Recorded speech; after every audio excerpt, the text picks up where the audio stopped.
Picture yourself as a young child, standing in your backyard on a summer evening. The world feels intimate and manageable. Your neighborhood seems like the entire universe, and every butterfly that lands on your shoulder feels like a personal gift from existence itself. There's an electric curiosity coursing through your veins, a sensitivity that makes colors brighter and sounds more musical.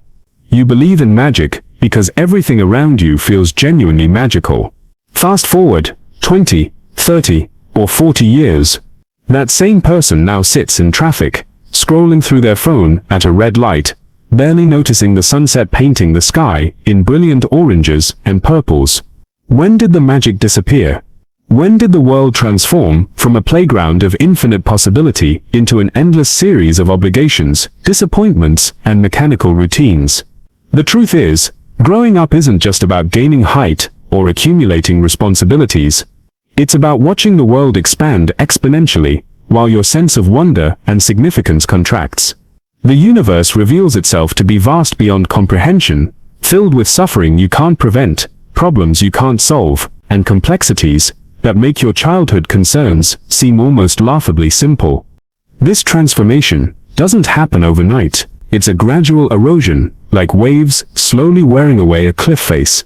Each disappointment, each loss, each moment of helplessness adds another layer of protective emotional armor. You learn that hope can be dangerous, that caring too deeply often leads to pain, that the safest way to navigate life is to expect less, feel less, and want less. At first, you fight this numbing process. You throw yourself into new relationships, chase bigger achievements, buy things you think will rekindle that lost spark. You travel to exotic places, hoping geography might somehow restore your capacity for wonder. You dive into hobbies, careers, causes, anything that might make you feel alive again.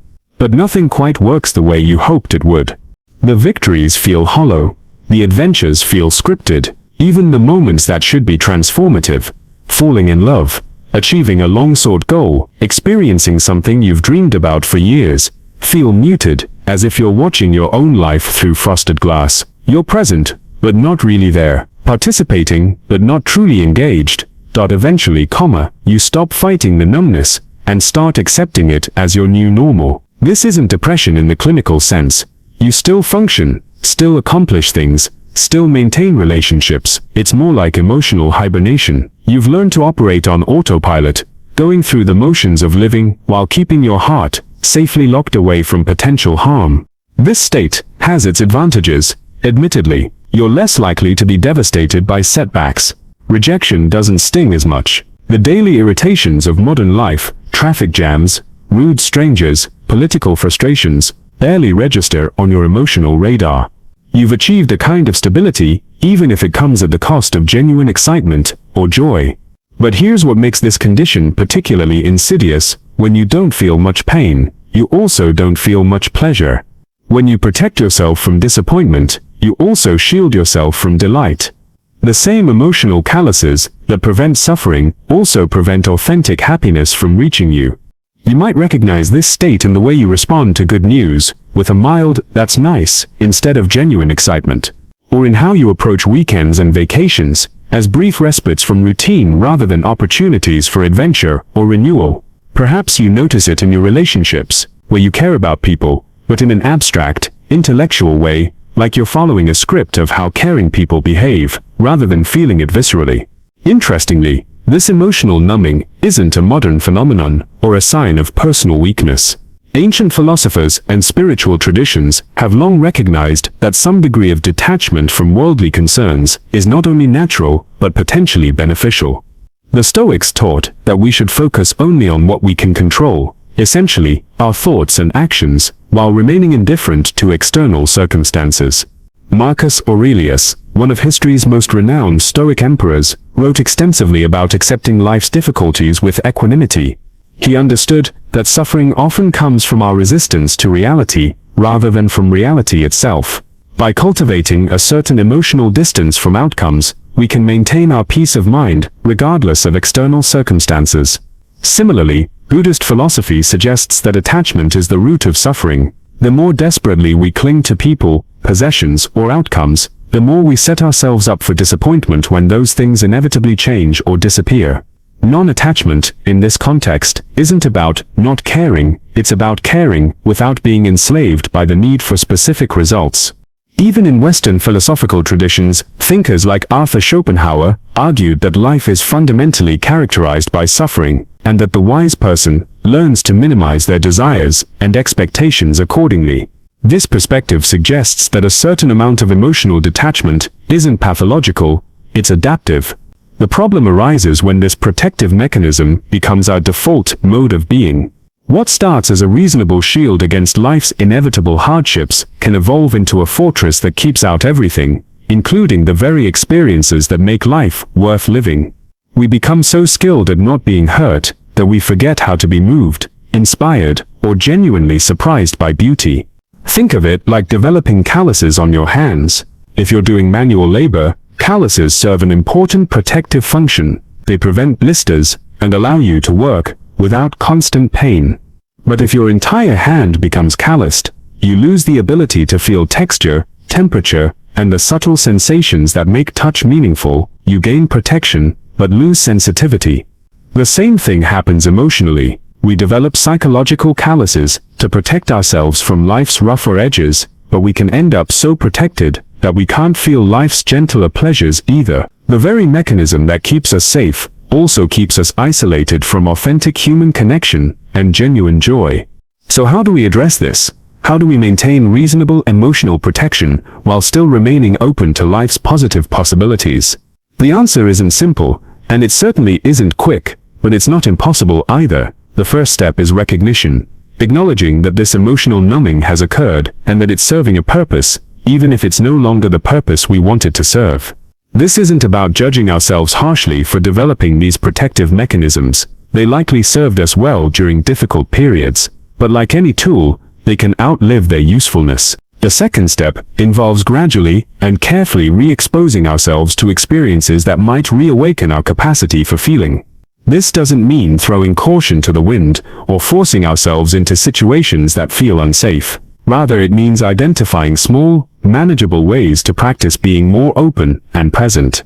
This might involve changing your daily routine in minor ways, taking a different route to work, trying a new type of food, or engaging in conversations with strangers. It could mean revisiting activities you used to enjoy, but have abandoned, even if they don't immediately spark the same enthusiasm they once did. Sometimes we have to go through the motions of caring before we can actually feel it again. It might also involve seeking out new experiences that have the potential to surprise or move you. This could be as simple as visiting a museum you've never been to, attending a live performance, or spending time in nature without any agenda other than being present. The key is approaching these experiences with curiosity rather than expectation, being open to being affected without demanding that you be affected. Another crucial element is examining and possibly adjusting your thinking patterns. Often, emotional numbness is maintained by certain beliefs or mental habits, like assuming the worst will happen, dismissing positive possibilities, or maintaining cynical interpretations of other people's motives. While some skepticism can be healthy, excessive negativity can become a self-fulfilling prophecy that keeps us locked in emotional hibernation. This doesn't mean forcing yourself to be artificially optimistic or pretending that life's difficulties don't exist. Rather, it means creating space for multiple possibilities, allowing that things might go wrong, while also allowing that they might go better than expected. It means practicing intellectual humility about your ability to predict the future and your assumptions about what experiences will or won't be meaningful. Physical well-being plays a significant role too. Our emotional capacity is intimately connected to our physical health. Regular exercise, adequate sleep, proper nutrition, and spending time outdoors can all help restore our ability to feel more fully. When our bodies are depleted, our emotional range naturally becomes restricted.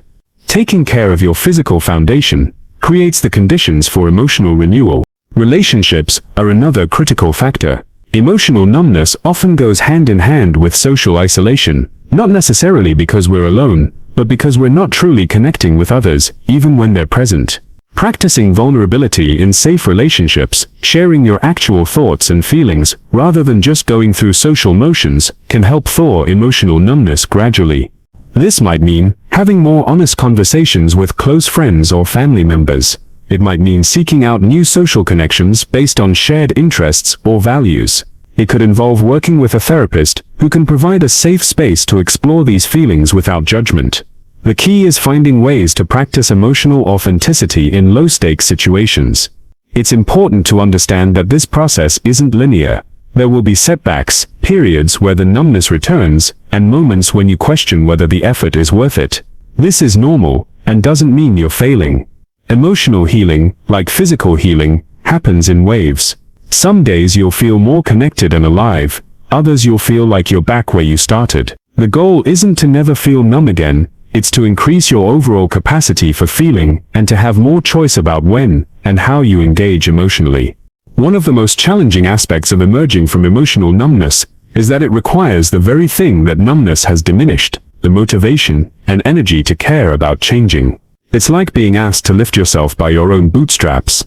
This is why external support, whether from friends, family, professionals, or communities, can be so crucial. Sometimes we need to borrow hope and motivation from others until we can generate our own again. The French-Algerian philosopher Albert Camus, who wrote extensively about the absurdity and apparent meaninglessness of existence, offered a beautiful metaphor for this process. He wrote about discovering an invincible summer within himself, even in the depths of winter.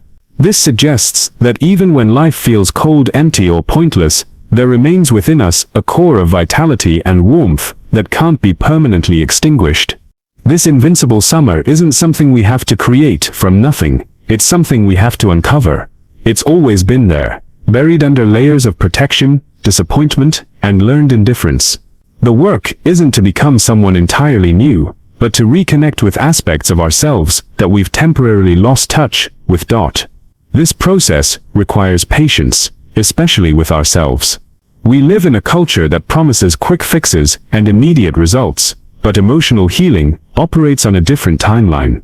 Just as it took time to develop emotional calluses, it takes time to restore sensitivity.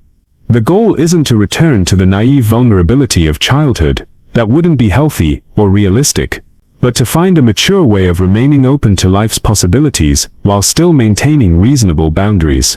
As you embark on this journey, remember that small changes can create significant shifts over time.